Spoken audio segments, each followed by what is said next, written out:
Olá, como é que você está? Preparado para mais um Mente e Coração?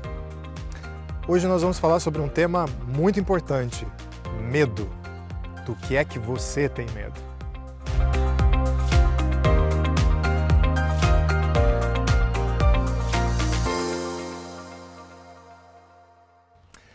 Eu preciso confessar uma coisa para você, já que a gente tem passado as últimas semanas papeando, conversando, eu sinto que eu posso compartilhar algumas coisas com você.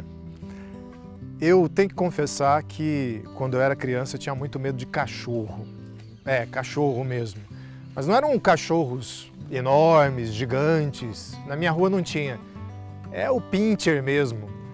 Uma vez eu levei uma carreira de um pincher e corri para dentro de casa, fechei o portão. Minha mãe ri disso até hoje. Se eu quero fazer a minha mãe feliz, eu tenho que contar essa história. Entrei dentro de casa, fechei o portão e ela diz que eu respirei aliviado. E o pincher passou pelo vão do portão. Daí eu saí correndo uns 10 metros pelo corredor, fugindo desesperado e lutando braçalmente com o pincher.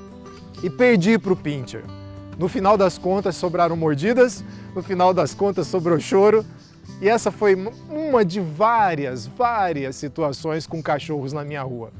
Chegou ao ponto de, em alguns momentos, eu sair de casa para comprar pão na esquina, olhar para os dois lados da rua, não para ver se vinha carro, mas se aparecia algum cachorro. E sabe o que eu não gostava na minha infância? Quando alguém vinha me dizer assim, é só não mostrar medo, cachorro fareja medo. E aí eu ficava pensando, mas como é que eu não vou aparentar medo? Eu morro de medo desses caninos, desses cachorrinhos. Isso é constrangedor para mim.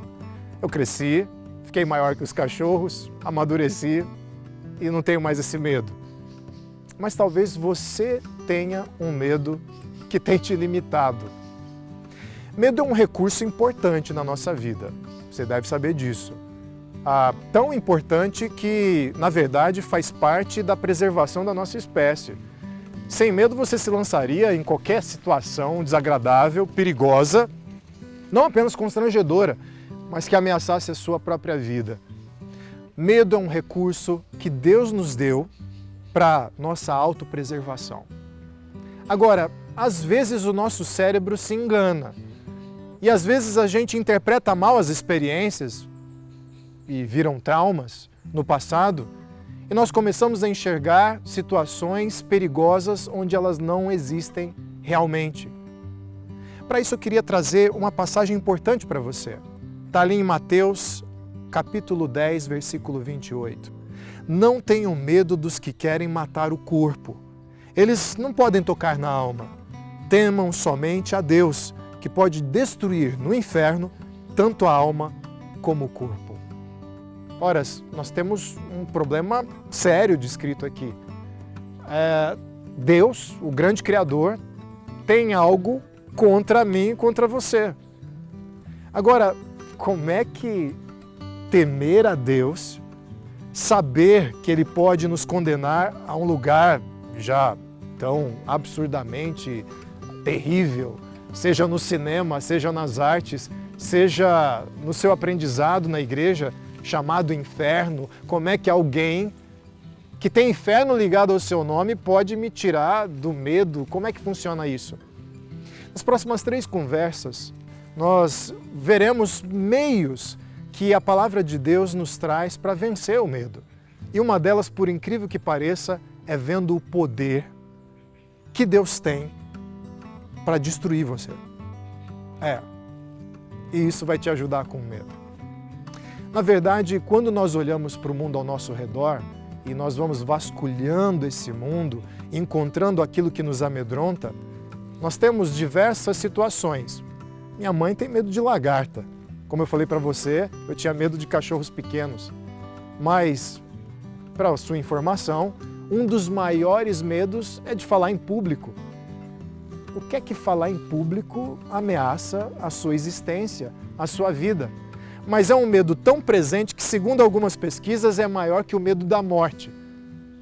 Já teve um comediante que disse assim, o medo de falar em público é maior que o medo da morte. Significa que num velório, algumas pessoas prefeririam estar no caixão do que fazendo as honras aos parentes em relação ao morto. Ora, a gente se engana com os nossos medos, tem muito a ver com os nossos traumas, tem muito a ver com a maneira que nós fomos expostos às situações diversas da vida. E surge uma grande insegurança. Para vencer o medo, você precisa encarar Deus como o maior potencial de destruição da sua vida. Eu repito, parece incoerente, mas é verdade. Olha só, imagina que você é como uma formiga nas mãos de Deus. E que Deus tem a mesma facilidade que eu e você temos de fechar as mãos e esmagar essa formiga. Ele tem esse potencial. Mas mais do que isso, ele tem motivos para realizar essa ação. E mais do que isso, ele não destrói só o corpo, ele é capaz de destruir a alma também. Todo medo que você tem nesse mundo cessa com a morte. Todo perigo que te cerca nesse mundo acaba quando você vai para debaixo da terra. Mas o dano que Deus é capaz de causar, mesmo que de forma justa a você, dura eternamente. Ou seja, de quem nós deveríamos ter mais medo? De Deus e não dos homens. Qual a opinião que nós deveríamos mais valorizar? De Deus e não a dos homens. As maiores críticas ao seu respeito, aquelas que você tem tanto medo de ouvir, elas vão cessar quando a sua vida terminar. Agora, por que é importante encarar dessa maneira? Você é uma formiga nas mãos de Deus e um Deus que tem motivos para fechá-la e esmagar você pela eternidade, porque Ele escolheu não fazer isso. Deus, a bem da verdade, Ele declara em Jesus Cristo paz com você.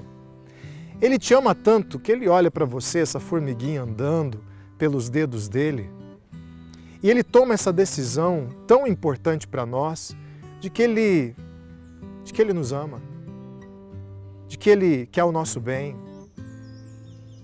E Ele toma uma decisão: eu não vou fechar essa mão.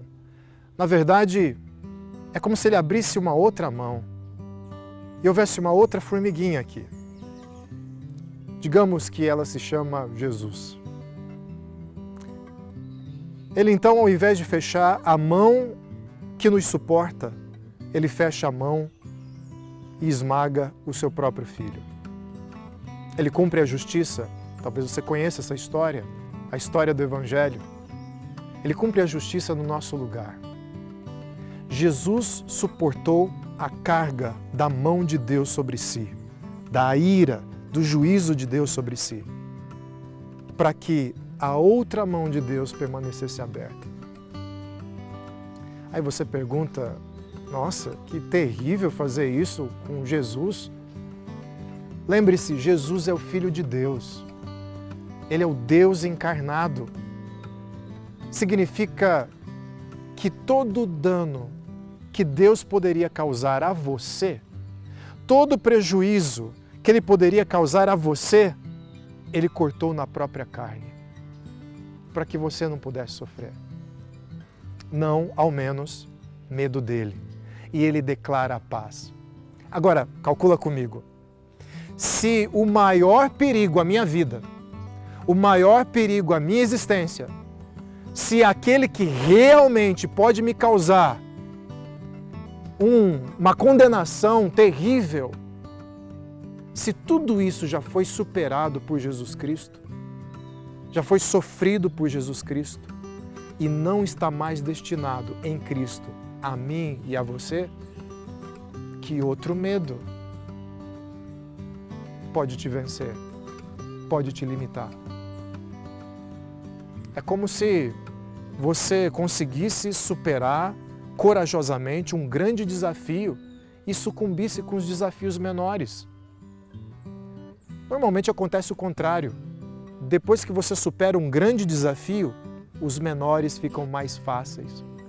Talvez você tenha deixado os seus medos, aqueles que te cercam nesse mundo, se tornarem grandes como deuses. Talvez esteja na hora de você se lembrar que a maior ameaça à sua existência era o próprio Deus, e de forma justa. o maior prejuízo que poderia ser causado à sua vida poderia ser feito por Deus e de forma justa. Mas Ele decidiu não fazer isso. Ele decretou a paz em Jesus Cristo a você. Então, todos os outros medos são superáveis. Guarde isso no seu coração. Semeie essa palavra dentro de você ao longo da semana. E a gente se encontra na próxima sexta-feira para continuar essa conversa sobre medo. Até lá!